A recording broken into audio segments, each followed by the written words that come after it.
Well, thanks a lot, Clay. It's great to be here to have this discussion. And actually, I just had some data, which might be a divergence from some of what's happened today, but this is all work in progress. I'm going to just give a brief introduction, and then we'll get started, because I think you'll be fascinated by some of these findings. I've been fortunate, along with Rich Platt, to lead the coordinating centers for the NIH Healthcare Systems Research Collaboratory and Patient-Centered Outcomes Research Institute's new network called PCORNet.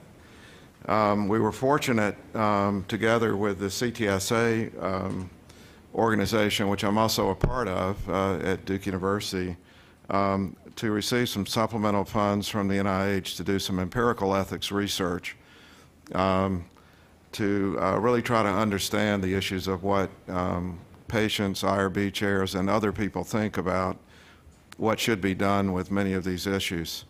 At the time the supplements were given, none of us knew that there would be a proposed guidance from OHRP at an IOM meeting right at this time. So what's going to be presented today is very much work in progress that typically would be presented at a later time after full digestion of all the research and its completion. But I think there are some observations here that will contribute very nicely to the overall discussion.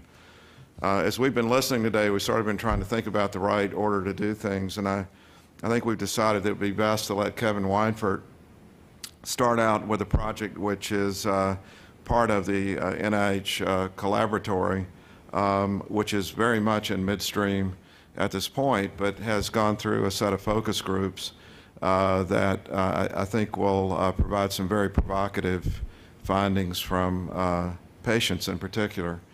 And then David Magnus and Ben Wilfond have a CTSA project which is further along, and which actually has quite a bit of results now in, but I think I'd be fair to say you're in the midst of analyzing it all. So again, very preliminary results, but we've talked about this in several conference calls, and I think they have also some very interesting findings that might lead us down a different path in some of these discussions.